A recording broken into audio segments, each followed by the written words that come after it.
Kita lanjut ke materi sistem sirkulasi, lanjutan dari kemarin. Ya, kita sudah bahas tentang sistem sirkulasi mengenai darah.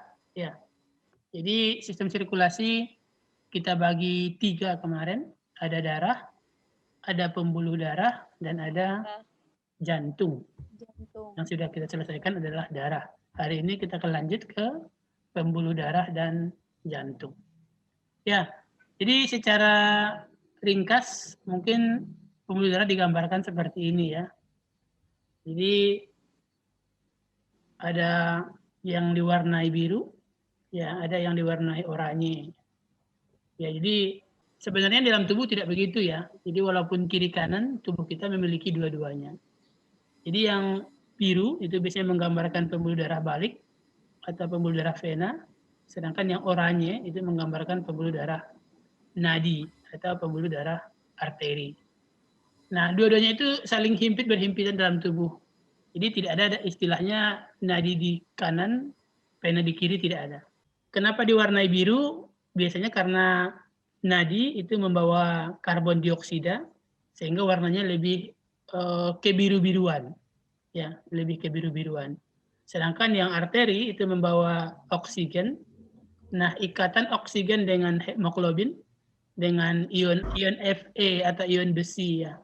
Jadi ikatan oksigen dengan ion besi akan memberi warna merah pada darah.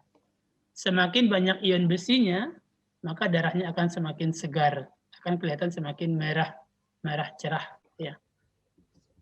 Jadi kita bagi, ada arteri namanya, yang tadi yang warna oranye.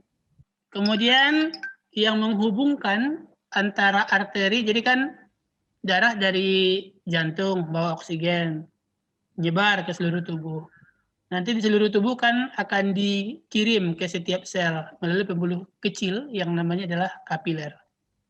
Ya, jadi kapiler lah yang akan berhubungan dengan sel, memberi sel kebutuhan oksigen maupun glukosa. Nanti setelah itu sampah dari sel yang berupa karbon dioksida atau berupa urea akan diambil lagi oleh kapiler ya yang disebut sebagai penula ya. Dari penula nanti baru akan ke vena. Ya, jadi urutannya arteri, arteriola, kapiler. Kapiler melakukan fungsi difusi, jadi mengantarkan oksigen dan glukosa dan mengambil karbon dioksida dan sampah metabolisme lain. Sampah metabolisme lain ini contohnya adalah ada urea, ada bilirubin, ya. Semua sampah metabolisme lain. Nanti dari kapiler akan masuk ke penula, dari penula akan masuk lagi ke vena. Dari vena baru masuk ke jantung, ya dari jantung ke paru-paru. Jadi sampah metabolisme berupa CO2 akan dibuang di paru-paru, sedangkan sampah metabolisme yang berupa urea akan dibuang di ginjal ketika vena melewati ginjal. Ya.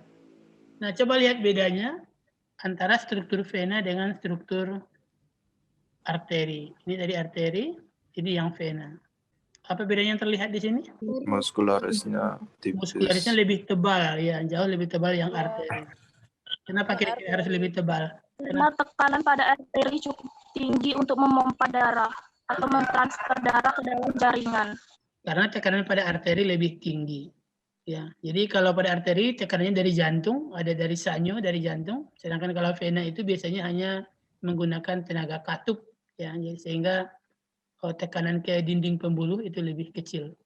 Jadi yang lebih rawan untuk pecah itu adalah arteri. Ketika stroke misalnya, ketika hipertensi dan penyakit-penyakit semacamnya, yang rawan kena itu ya arteri. Ya. Beda yang kedua adalah di sini ya, struktur vena itu tidak sebulat pada arteri ya. Jadi strukturnya seperti lebih tidak beraturan. Ya. Kemudian yang ketiga biasanya lumen, lubang pada vena lebih besar dibanding lumen pada arteri. Ya. Ini sudah kita dapat pada mata kuliah struktur hewan ya. Jadi ada pembuluh darah itu secara garis besar dua, ada arteri, ada vena. Penghubung arteri dan vena kita sebut dengan kapiler. arteri yang berukuran kecil namanya arteriola, vena yang berukuran kecil namanya venula. Arteri yang berukuran besar sering kita sebut sebagai nadi, yang paling besar ya aorta. Jadi ukurannya sih ada aorta, ada nadi, ada arteri. Nah kalau vena ini ada venula, ada vena, nanti ada vena cava. Vena cava itu ya sama sih, vena tapi ukurannya yang jauh lebih besar. Nah ini tadi sudah bedanya, sudah kita bahas juga di struktur hewan ya. Jadi mudah-mudahan sudah tahu lah bedanya. Jadi di sini arteri nanti akan berhubungan dengan setiap sel, mendifusikan oksigen, mendifusikan glukosa, kemudian mengambil sampah metabolisme, baru ngumpul ke venula, baru masuk ke vena. Nah, kalau kira-kira kita buat tabel perbandingan. Nah, ini saya buat semua ya. Oke, arteri alirannya meninggalkan jantung, vena arah alirannya menuju jantung. Oke. Berikutnya, kandungan. Kandungannya kalau arteri kayak oksigen, miskin CO2. Ya, kalau sebaliknya vena, kaya dengan CO2 dan miskin oksigen. Tapi ini ada pengecualian ya. Arteri pulmonalis, kenapa namanya arteri pulmonalis? Arteri karena dia meninggalkan jantung, pulmonalis karena dia menuju ke pulmo, menuju ke paru-paru. Arteri pulmonalis itu kaya dengan CO2. Padahal tadi yang pertama kita katakan bahwa arteri harusnya kaya akan O2. Tapi arteri pulmonalis sebaliknya dia kaya akan karbon dioksida. Nah, satu lagi pengecualian yaitu vena pulmonalis, yaitu vena yang berasal dari paru-paru, dia kaya akan oksigen. Ya, jadi itu pengecualian. Selebihnya ya arteri kaya akan oksigen, vena kaya akan CO2. Oke, tadi tebal dinding sudah kita bahas, bahwa arteri lebih tebal, sudah kita lihat juga gambarnya. Diameter juga sudah tadi, diameter arteri lebih kecil. Kemudian yang kelima, elastisitas. Jadi arteri lebih elastis, lebih kenyal, lebih apa ya, kalau kompor gas mungkin karetnya itu lebih melentur. Kenapa kira-kira harus lebih elastis? Karena ada dorongan yang kuat tadi, Pak. Ya, Jadi karena kalau tekanannya misalkan ya, karena tekanannya lebih tinggi ya, sehingga dibuat lebih elastis. Jadi walaupun ada tekanan kuat, dia ada peluang neper di situ. Tidak langsung pecah. Ya, sehingga dibuat lebih lebih seperti karet ya dibanding pena yang tekanannya lebih kecil. Walaupun sudah dibuat lebih elastis, ya arteri masih juga pecah ya. Kalau tekanan darahnya terlalu tinggi. Bentuk pembuluh tadi sudah, yang arteri lebih bulat, yang pena kadang tidak beraturan. Tekanan tadi sudah, arteri lebih kuat, ya, sedangkan di pena lebih kecil atau lebih rendah. Berikutnya katup. Jadi guna katup ini adalah untuk mencegah darah untuk berbalik arah. Jadi hanya mengalir ke satu arah. Ya kan nanti gawat kalau darah dari jantung belum sampai ke tujuan sudah balik lagi. Atau darah yang dari pena belum sampai ke ginjal, belum sampai ke paru-paru sudah balik lagi ya. Jadi katup ini gunanya untuk mencegah darah berbalik arah. Kenapa arteri katupnya hanya satu ya? Karena arteri dia sudah punya tekanan. Ya, jadi semacam disemprot ya kecil kemungkinan untuk balik lagi. Sedangkan yang vena karena dia tidak punya energi yang kuat, tidak punya dorongan yang kuat, ya maka dia perlu katup yang banyak untuk menjaga darah tidak kembali ke daerah asal. Ya, ini hubungannya mungkin dengan yang terakhir, sumber energi untuk aliran, apa bedanya?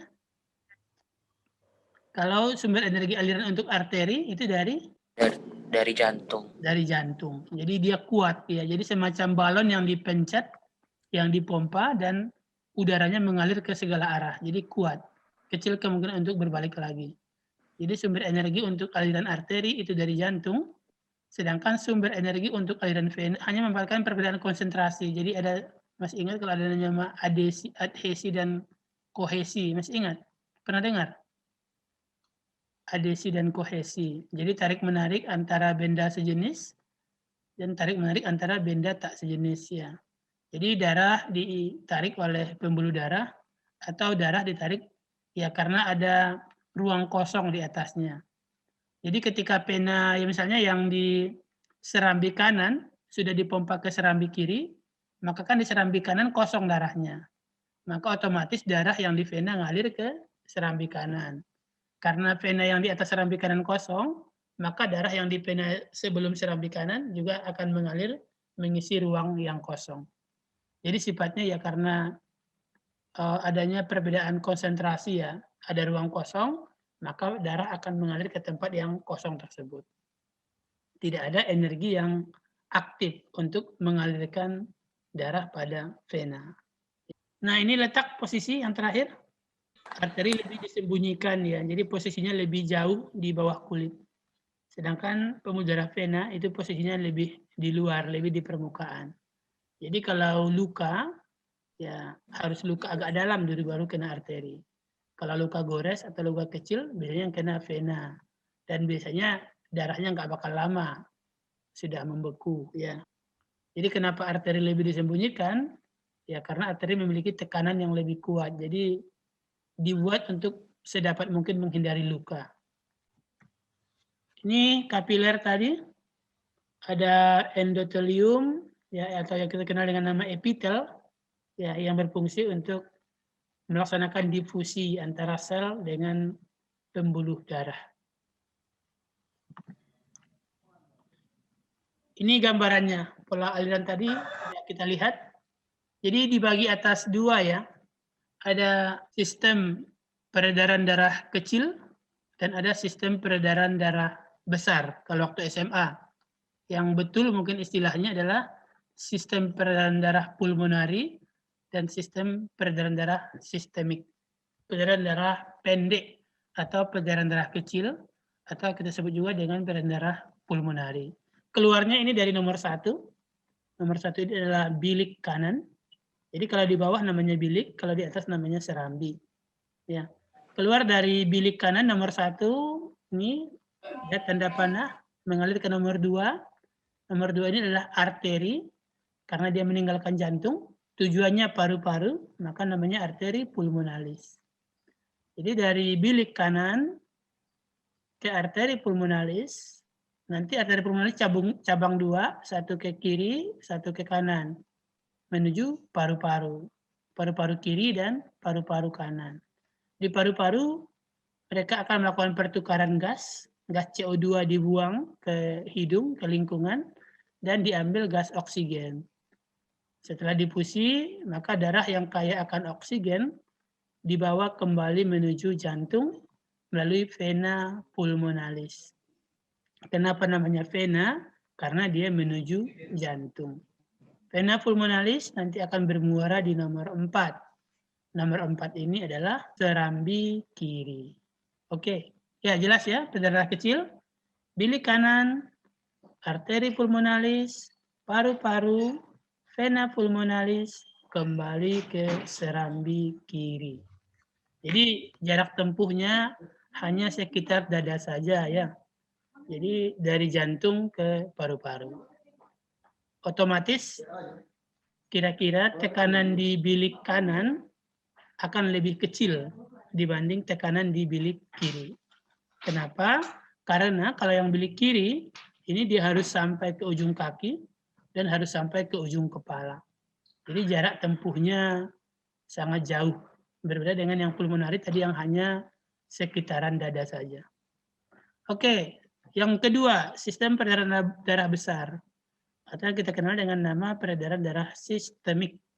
Jadi peredaran darah besar karena dia ke seluruh tubuh ya atau disebut dengan sistemik. Mulainya dari bilik kiri yang nomor 5 ini. Pompa bilik kiri nanti masuk ke aorta. Ini, aorta nanti cabang, ada yang aorta menuju ke tubuh bagian atas, dan ada aorta yang menuju ke tubuh bagian bawah. Nanti setelah di sel, kembali difusi oksigen, kemudian diambil sampah karbon dioksida atau urea. Nah, hasil sampah ini dibawa melalui oleh vena. Vena dari bawah dan vena dari atas nanti gabung di vena cava. Vena cava masuknya ke serambi kanan. Ya. Jadi urutannya bilik kiri, aorta, seluruh tubuh, vena, kembali ke serambi kanan. Karena tadi ini jaraknya lebih jauh, tempuh yang pembuluh darah besar, ya, makanya biasanya dinding jantung di bagian kiri ini lebih tebal dibanding dinding jantung yang bagian kanan. Nah, ini jantung yang ketiga ya. Jadi pembuluh darah sudah selesai.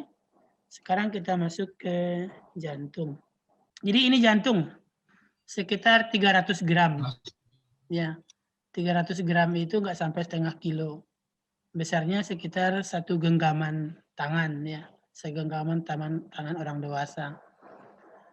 Strukturnya otot. Jadi jantung tidak memiliki tulang, ya isinya hanya otot, jaringan ikat, pembuluh darah dan saraf. Sebagian besarnya itu berupa jaringan ikat. Dia itu seperti balon, ya. Jadi dinding balon berupa jaringan otot, di dalamnya ada ruang kosong. Nah, kalau pada balon kan ruang kosongnya hanya 1. Kalau pada jantung, ruang kosongnya ada 4. Yang kita kenal dengan serambi kiri, serambi kanan, bilik kiri, dan bilik kanan. Ya. Jadi bayangannya mirip seperti balon yang dibagi atas 4 ruang. Ya. Dan antar ruang itu ada pintu. Ya, ada katup yang memungkinkan pergerakan darah. Jadi dari serambi kanan ke bilik kanan ada punya katup, namanya katup tricuspidalis, jadi darah bisa lewat. Kemudian dari serambi kiri ke bilik kiri juga ada katup, namanya katup bicuspidalis, untuk darah juga lewat. Ya, nanti di sini ada lubang berupa pembuluh darah. Jadi kalau dari serambi kanan ke serambi kiri tidak ada katup ya. Jadi katupnya hanya dari serambi ke bilik, ya apakah kiri maupun kanan. Oke, ini tadi sudah bicuspidalis. Nah, ini kemarin yang kita sudah bahas di grup ya. Ada bunyi loop, ada bunyi dub.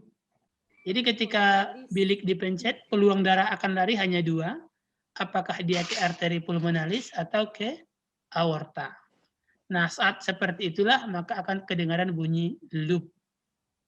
Ya, jadi saat arteri memencet, saat ventrikel memencet, bilik bawah memencet, maka darah akan lari ke arteri pulmonalis atau aorta, akan kedengaran bunyi loop. Kemudian setelah memencet kan dia akan mengembang lagi bagian bawah. Mengembang, sedangkan darahnya sudah lari. Sudah lari tadi ke paru-paru dan ke seluruh tubuh. Maka akan ada ruang kosong di situ. Apa akibatnya? Ruang kosong tersebut akan diisi darah yang mengalir dari serambi. Ya, dan ketika darah berpindah dari serambi ke bilik, itulah yang kita sebut sebagai bunyi dub. Ya, jadi harus ada bunyi loop ketika jantung memencet dan harus ada bunyi dub ketika jantung mengembang kembali. Berapa kali detak jantung normal orang dewasa per menit? 60 sampai 100. Berapa? 60 sampai 100. 60 sampai 100 ya. Ya, mungkin sekitar 70 ya normalnya. Semakin aktif, semakin berolahraga, semakin stres, itu semakin kencang biasanya, semakin banyak detak jantung. Jadi satuan untuk detak jantung bukan kencang ya, tapi jumlah. Banyak atau sedikit. Jadi satu bunyi loop, satu bunyi dub itu 1. Jadi jantung akan kontraksi sebanyak 70 kali per menit yang kita sebut sebagai detak jantung. Maka bunyi loop dub akan kedengaran sebanyak 70 kali per menit kalau orang tersebut dalam kondisi istirahat dan sehat. Ini ketika loop dub tidak terdengar, yang kedengar hanya bunyi desis, maka itulah yang disebut sebagai penyakit bocornya katup jantung. Kalau katup jantung bocor, darah akan mutar-mutar. Ya, yang harusnya dari bilik itu ke arteri, mutar lagi dia ke atas ke serambi. Akibatnya apa ya? Suplai oksigen jadi kurang. Ini jantung normal pada berbagai usia. Jadi kalau usia dewasa di sini ya. Ini di atas 16 tahun. Jadi rata-ratanya sekitar 70 kali per menit. Nah, kalau jantung memompa, seperti tadi saya katakan, ketika sanyo menyedot air dari sumur, maka akan ada tekanan ke dinding pipa. Ya, semakin besar sanyonya, maka pipanya biasanya semakin kuat mengalami tekanan. Semakin gampang untuk pecah. Jadi, ada tekanan yang warna merah, ini tekanan di arteri, yang warna biru ini tekanan di vena. Bisa kita lihat, tekanan di arteri itu sangat tinggi, sampai sekitar 120 ya, paling ini, orang normal, 120 mm Hg. Itu tekanan saat darah meninggalkan jantung. Kemudian ada tekanan yang namanya, ini coba lihat, ada naik, turun, naik, turun, naik, turun. Yang dalam kedokteran kita sebut sebagai ada sistol, ada diastol.